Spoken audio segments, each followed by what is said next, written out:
Are you being your real authentic self in business? The true answer to this question will ultimately determine the results that you achieve and how long you sustain success, in my opinion. I'm going to share with you a couple of insights about my own journey around this, of kind of self-discovery and just being authentic, and how it's helped me grow and scale my business. Maybe you can get a little bit of wisdom from it. So back out today, running a 20k, knees still feeling a bit weird, but it's holding up. Certainly not as sore as it was previously. I guess the slow running definitely helps. Now, I was running yesterday and one of the neighbours drove up beside me, stopped. He's an older fella, a really nice guy.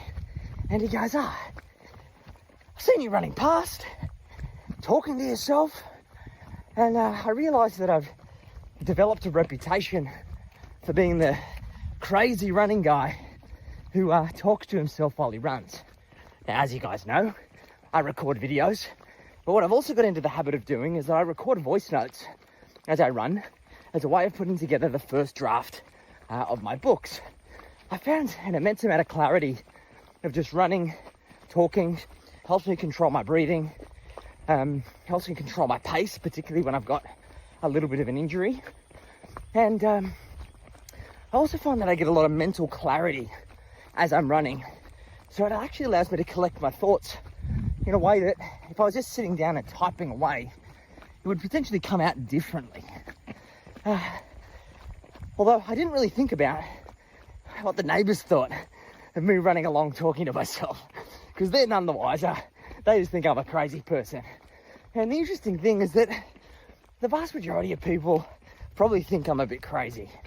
And this is not something that's new. It's something that's happened throughout the course of my entire life. And honestly, I think it's one of the reasons why I've been able to sustain my trajectory for so long, is because this is me. I'm not pretending to be anyone that I'm not. I'm not trying to pull punches. Frankly, I don't give a fuck what people think about me.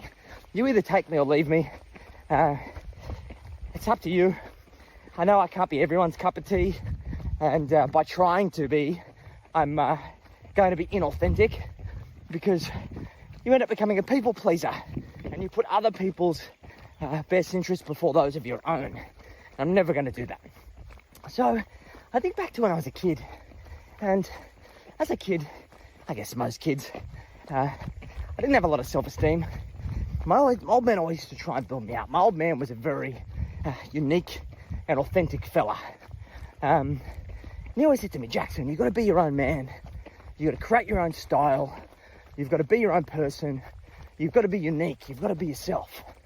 And as a kid, I never really understood what that meant, because frankly, as somebody with low self-esteem, I just wanted to blend in. And I wanted to kind of float under the surface. Just basically go undiscovered. And that was my kind of dream. But as I've got older, and as I've created more comfort in my skin and discovered who I really am, I just do things because they bring me joy. I do them because I enjoy the challenge. I do things because it's just what I want to do. And sure, I care about other people and I want other people to win. But there is a almost selfishness in being yourself, because when you care about others' needs far more than you care about your own, you're inclined to shift and change your behavior to the benefit of others. And at the end of the day, you've got to put yourself first. And I guess I'm fortunate enough that my old man taught me those lessons early. And I'm also fortunate enough that I found myself in the position of building the belief in myself, the trust in myself to be my own person and to run my own race, so to speak. So I see a lot of people, particularly in the online space, people who are coaches, consultants, speakers, subject matter experts, and they are fucking fake. They dress a particular way, they drive certain cars, they keep up certain appearances, and I know for a fact that all of these people are bullshit. This is not who they are. This is not what they aspire to be. They are only doing these things in order to capture attention in a marketplace in order to convert that attention into dollars for their own personal gain.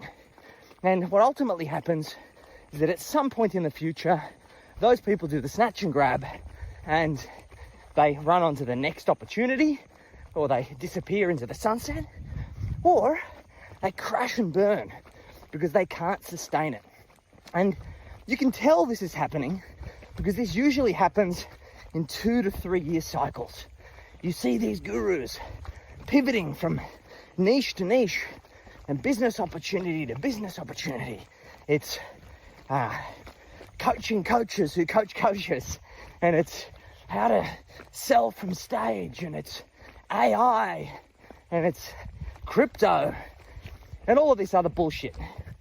And they just jump from opportunity to opportunity and act like a chameleon in the process, changing their colours to suit the situation and circumstances. And some people are doing it because they're charlatans, and I have absolutely no respect for people who are doing this maliciously. But for the vast majority of these people, they're doing it because they're lost souls, okay? They haven't been fortunate enough to have the space to actually ask themselves the hard question of who the fuck are you?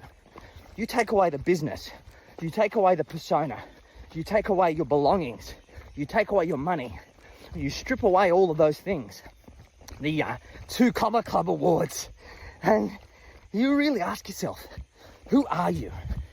And I guarantee you that you get blank stares.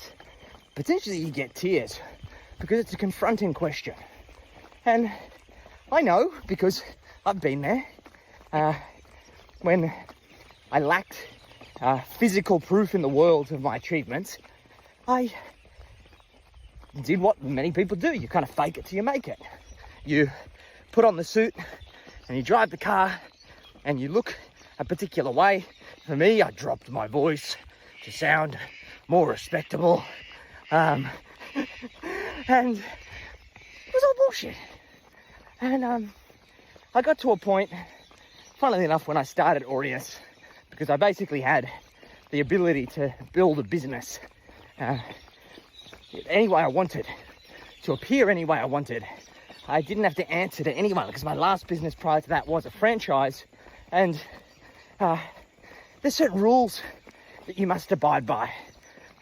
So once I had physical proof in the world of my success and my credibility, which frankly I didn't need, I thought I needed it much more than I actually needed it.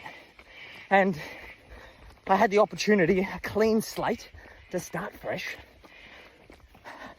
I stepped into myself. I stepped into who I was. I started having fun. I started showing up authentically, and it resonated with people. People were drawn to me, and it became a magnet for so many things. A magnet for amazing clients, many of which have turned into great friends. A magnet for great team members, many of which we've achieved phenomenal things together. It's become a platform for helping tens of thousands of people around the world. And when I think about it, who wouldn't want to live life like that? Like, what are you so afraid of? You're afraid of not being good enough, even when you're vulnerable and share yourself openly. That you must keep up a facade on the basis that you can say, well, that's not the real me. So the joke's on them. What have you got to lose? Let me know your thoughts.